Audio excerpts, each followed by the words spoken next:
Kung ako talaga din, makakahit ako. Oo.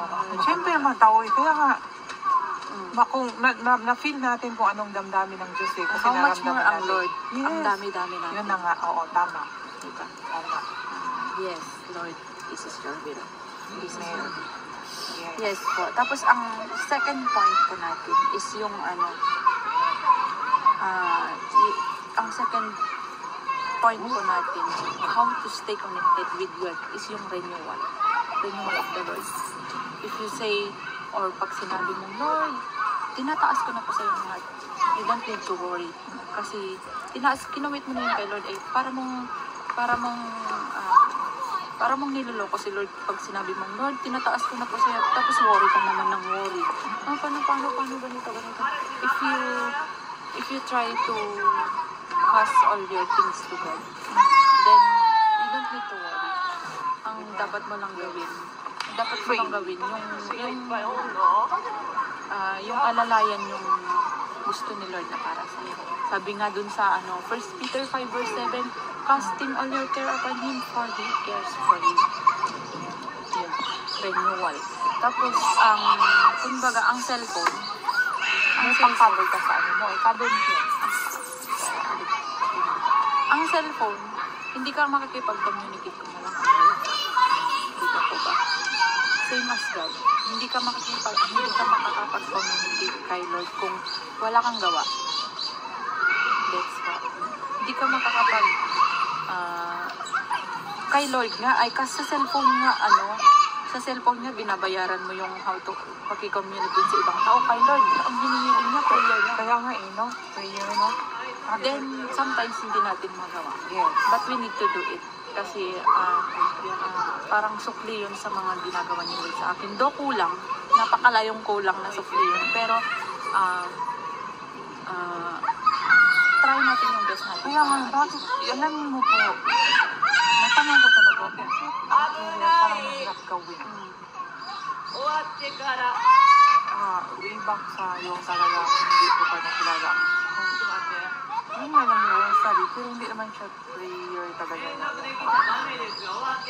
Hindi pa nga nakukuha yun ng araw-araw eh, kasi minsan sa busy. Opo. Tapos, ngayon din, parang nag-pray, sandali lang. Dapat talaga yung deep prayer, di ba? Di ba yung, sa iba nga spiritual, yung meditation ang ginagawa. Dapat ganun din sa atin. Meditation, pero yung pray talaga kayo na nakikipag-usap sa kanya. Hindi yung kagaya ng iba na, yung meditation na is affirmation na iba-iba yung mind power. Tama yung mo. Ganda ng share mo sa akin ngayon. Na-bless ako. It's for God. Yes. It's the will of the Lord. Yes. Tapos, yung paano mo mapapanatili yung connection mo kay God? Through prayer po, di ba? Through prayer na renew ka. Ibig sabihin, pag renew, hindi na tayo yung palaisipan ng nega noon, hindi na tayo yung palamura noon. It's the word of God na para ma-renew ka. Para mapanatili mo yung pagpapakumbaba ko, di ba po, ganun. Yun, hindi ka matatalo ng isang tao pag nagpapakumbaba ka. Hindi ka matatalo. Sabi niya ng Book of God na mapalad ka kung inaapi ka. Mapalad ka kung inaapi ka. Kaysa ikaw ang inaapi ka. Renewing. Number 2. Tapos yung number 3. Pag na-renew ka na, may assurance na dyan na assurance na abundance of blessing. Assurance na pag stay connected ka kay God. Kunwari ako, humingi ako sa tatay mo, sa tingin mo bibigyan ako ng tatay mo. Hindi, di ba? Kunwari ako, humingi ako sa tatay ko. Tatay ko yun na, for sure, 100% bibigyan ako niya. That's God. Kung humingi ka kay God, na hindi ka niya kilala, hindi ka niya pagbibigyan, siyempre. Siyempre, hindi natin may iwasan yung mag-pray, saka lang tayo nag-pray kung madalaman tayo. Kasi ganun ako minsan. Saka lang ako nag-pray kung madalaman ako. Imagine mo yung tatay ko. Bigla akong hingi sa kanya, pero hindi ko siya pinapansin the past few days. Tapos bigla akong hingi sa kanya. Sa tingin mo po, bibigyan ako. Hindi pa. Kasi kahit ako ng nanay sa sarili ko na lang, yung mga anak ko. Pag hindi ba yung hindi nagpapakita ng maganda, parang ayaw ko, di ba? Oo. Pero anak ko pa rin. Oo. Pero, yun ba, pag may humingi, sabi ko, ay wala, naku, ano, ganun mga Ganyan ganun. si Panginoon. Ganyan si O yun din ang bibigay kong example eh. Ganyan si Lord. Pero, Tama talaga. pero, kahit ganun tayo, pinagbibigyan pa rin tayo ng Lord eh. Oo. Yung ama natin, ganun tayo, hindi na tayo bibigyan eh. Ganito Pero, kasi ganito.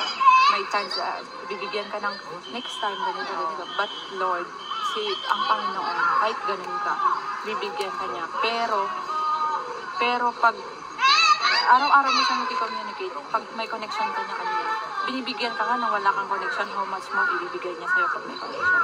Oo. Yun nga. Kaya kailangan talaga, connection talaga, good relation yun, true vine. Sabi nga niya dun sa salita niya, imagine mo nga yung isang branch na mamumunga kaya. Yung isang branch na na-cut off na dun sa isang, kunwari yan, na-cut off na dun. Mamumunga kaya yan? Hindi na pwede ba? Pero pag, oo, pero pag, sabi ni Lord, pero pag you stay with me, i-renew kita, bibigyan kita ng madaming bunga. Pero pag nakat ka na sa kanya, wala, itatapon ka lang, susunugin ka, Paano naman, useless ka. paano yung nakap na, wala na mag-drunk chance yun? Yun ang Yung nakat from God, hindi naman, si God naman, hindi naman sarado yan, diba?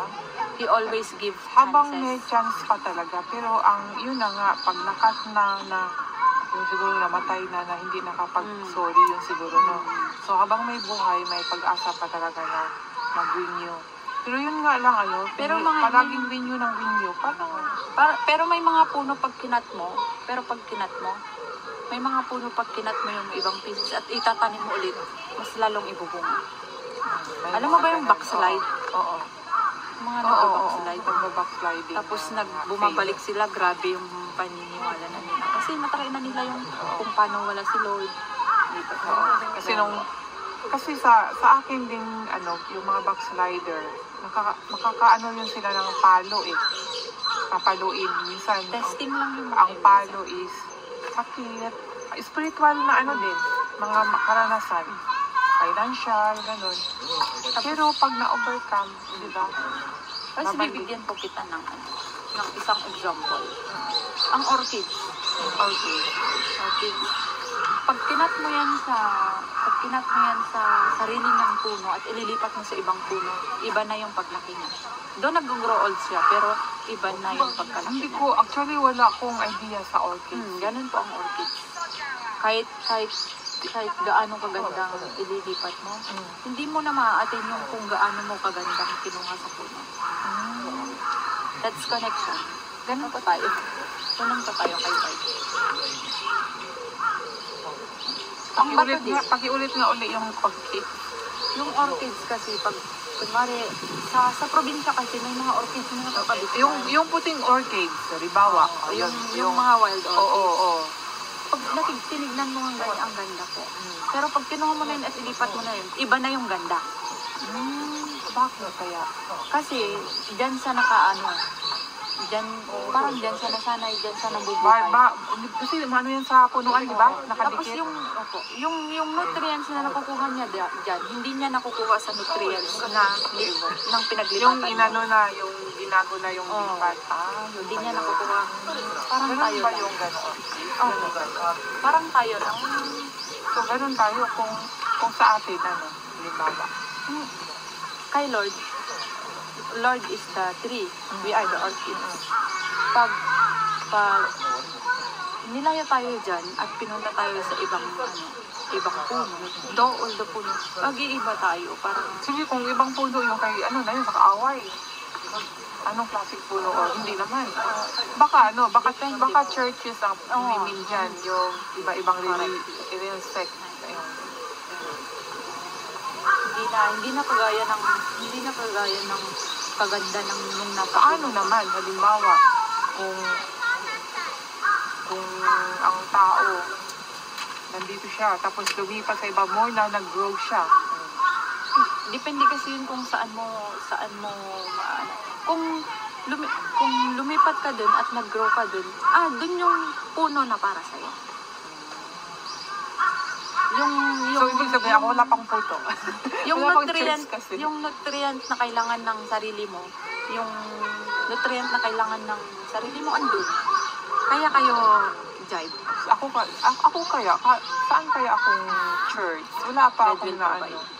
Inaano ko lang kay Lord kasi gusto ko na ano, yung bang Kailangan ko na puli kasama yung mga kapatiran.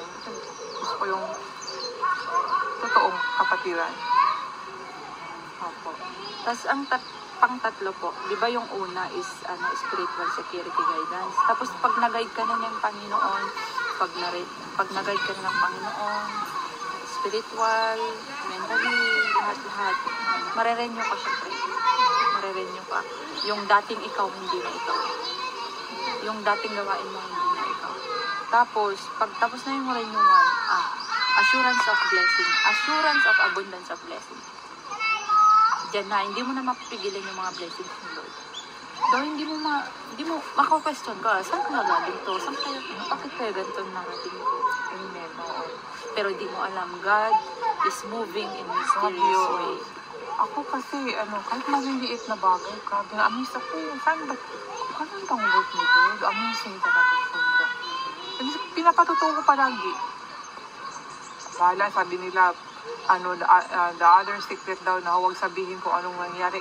Hindi ko mapigilan niya kasi testimony ko yan about kay Lord. Kaya, pero, pwede, ako kasi pag kunyari nagbigay ako kay sa pinsan ko, ako, sinasabi ko, huwag kang mag-thank you sa Facebook o huwag kang mag-thank you. yung sa ganyan, hindi iba. Ako kasi, sa personal ko ba na may mga amazing na nangyari sa akin. Pero yung mga bigay-bigayan, wala yun. Alam na rin nila. I-limit natin yung sarili natin na mag-expect ng, hayaan mo si Lord ang gagawa ng lahat. Huwag kang mag-expect ng, basta, si Lord. Ako hindi ako nag-expect na yung na tulungan ko ay siya hindi. Si Lord, kay Lord ako nag-expect na kung anong gusto ni Lord. Alam mo po, nung una pa, gusto ko lang i-share, the abundance of blessing na to. Nung una, hindi sa nagmamayabang ako ng sarili. Nung papunta ako ng training center, Japan ako, nangutang kami ng 75,000. Pero sa kapatid ko yung nag-loan. Lord, I will do my best. Ibibigay ko yung para sa'yo. Inutang ko yun. Alam niyo po, nag-times po ako ng 8,000. Pero kulang, yung 75,000 na yun, kulang yun sa pagtitraining ko.